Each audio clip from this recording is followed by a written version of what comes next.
তো বন্ধুরা 2025 সালে নতুন একটা এমন আপডেট আসছে যা নতুনদের জন্য খুবই ভালো, আবার কারো কারোর জন্য বিপদের ঘন্টাও বাজতে পারে। আজ আমি এই আপডেটটার ব্যাপারে সবকিছু তোমাদেরকে পুরো ক্লিয়ারভাবে বুঝিয়ে দেবো। তুমি আসি মনিটাইজেশন আপডেট বা এর আয়ের নিয়মটা কি।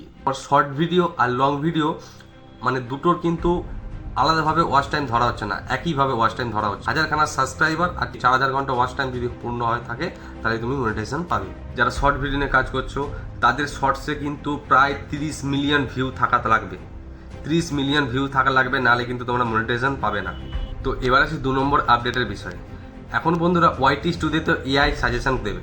ওয়াইটি স্টুডিওতে এআই তোমাকে যে তোমার ভিডিওর টাইটেল আছে তার সাজেশন করবে। 2 নম্বর হচ্ছে ওয়াইটি স্টুডিওতে তুমি যে থাম্বনেল লাগাবে সেটাও তোমাকে সাজেশন করে দেবে। তো তোমার ভিডিও অনুযায়ী তুমি জিজ্ঞেস করবে, যেমন এই ভিডিও আর এই ক্যাটাগরি ভিডিও আমি কি থাম্বনেল রাখবো, সেই অনুযায়ী তোমাকে ওয়াইটি স্টুডিও থেকে তোমাকে থাম্বনেল সাজেস্ট করে দেবে।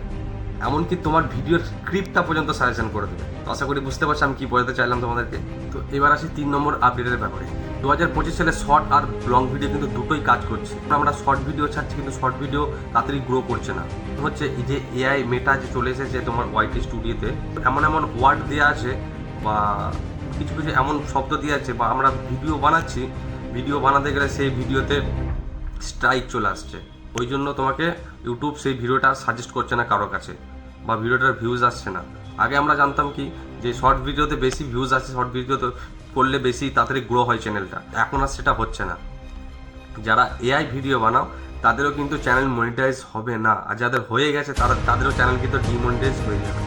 ইউটিউব এখন চাইছে কি যে তুমি তোমার কাছ থেকে নিজের কিছু অরিজিনাল কন্টেন্ট দাও, তোমার নিজের কিছু অরিজিনাল কন্টেন্ট দাও। আমিও দিই, আমি ইউটিউবে শর্ট ভিডিও বানাই, ফানি ভিডিও বানাই, বাট কিন্তু এখন থেকে আমাকেও আমার দিকটা খেয়াল রাখতে হবে। হ্যাঁ, শর্ট ভিডিও তুমি দাও, লিপসিং করো, তো কিন্তু তোমাকে তার মাঝে মাঝে তোমাকে নিজের কিছু কন্টেন্ট দিতে হবে। সে যেমনই হোক, যে আজকে আমি এই জায়গায় যাচ্ছি, বা এই হচ্ছে জায়গার নাম, এই হচ্ছে মুখ, এই তো তুমি, মানে কিছু না কিছু তোমাকে অরিজিনাল কন্টেন্ট দিতে হবে। পুরো একদম যে ফেসবুক প্ল্যাটফর্ম থেকে তুমি অরিজিনাল ভয়েসটাকে একদম আউট করে দেবে সেইটা করলে হবে না। তোমাকে নর্মালি একটা 2-3টে লিপসিং ভিডিও করলে আবার 2-1টা তোমাকে নিজের অরিজিনাল ভয়েসে ভিডিও দিতে হবে। সেটা কিন্তু ইউটিউবে টিকে থাকতে গেলে এই জিনিসগুলো তোমাকে করতে হবে, এগুলো কিন্তু বাধ্যতামূলক। কেন এআই এই যে তুমি এখন যদি এইগুলো না করো তাহলে তোমার চ্যানেল কিন্তু ডিলিট হয়ে যেতে পারে।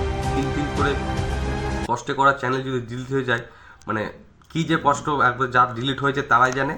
তো আশা করি বোঝাতে পারলাম তোমাদেরকে কি বলতে চাইছি আমি।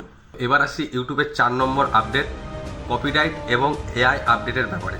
তো ইউটিউবে এআই ভয়েস বা এআই ফেস বা এআই জেনারেট যে ভিডিওগুলো, তার জন্য কিন্তু তাদেরকে আলাদা ট্যাগ ব্যবহার করতে হবে, নাহলে কিন্তু কপিরাইটের সমস্যা হতে পারে। এমনকি এআই যে গান আছে, এআই গান ব্যবহার করছে কেউ, এআই গান বা এআই ভয়েস বা এআই সিনেমা কেউ যদি ব্যবহার করে, সরাসরি ইউটিউব কিন্তু সেই ভিডিওটাকে ডিলিট করে দেবে। আর হ্যাঁ, তোমাদের এই 4টের মধ্যে কোন আপডেটটা সবচেয়ে ভালো লেগেছে কমেন্ট করে জানাও। তো তুমি যদি নতুন ইউটিউবার হয়ে থাকো তো এই আপডেটগুলো তোমার কাছে জানা অবশ্যই দরকারি। যদি ভিডিওটা ভালো লেগে থাকে একটা লাইক, শেয়ার, সাবস্ক্রাইব করে দিও। পরবর্তী কোনো আপডেট আমি অবশ্যই নিয়ে আসবো। ধন্যবাদ।